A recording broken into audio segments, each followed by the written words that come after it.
by Cameron Cawthorn, follower at @cam. Cawthorn, August 14, 2017, 1007 p.m. Rep. Carlos Curbelo R. Fla. Monday said that President Donald Trump would be a better president if he didn't listen to his chief strategist, Steve Bannon, and senior policy advisor, Stephen Miller. Curbelo appeared on CNN, where Outfront host Erin Burnett asked him why he thought that Trump would call an Islamic-related terror attack terror, but wouldn't he say the same about a man with alt-right ties who may have purposefully rammed his car into a group of counter-protesters, killing 1 and injuring 19 on Saturday. Curbelo said that every political leader should be held accountable for their statements, but he then placed some blame on members of Trump's staff who believe in accommodating this alt-right movement in the United States and apparently don't want to offend anyone who associates with it. Alt-right, just so that people understand, is not a group of people who have certain ideas about tax reform or about immigration reform or anything like that, Curbelo said. Alt-right is about white nationalism.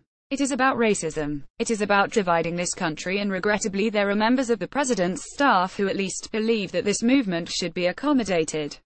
Curbelo said that there is no place in the United States for this movement, and that Trump lacked clarity in some of his statements.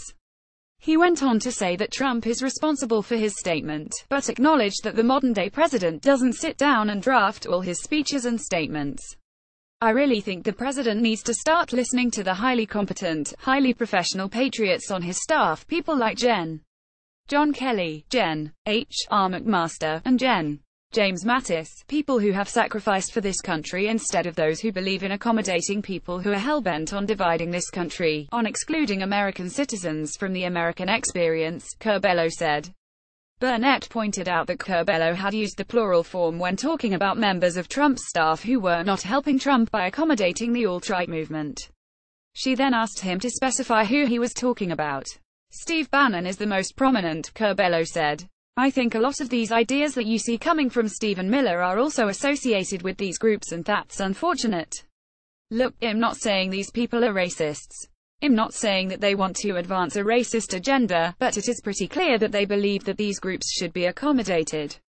Curbelo went on to say that he recently visited Berlin, Germany, where many of the hateful ideas originated prior to World War II. He said that they have no place in the United States, and that they are un-American.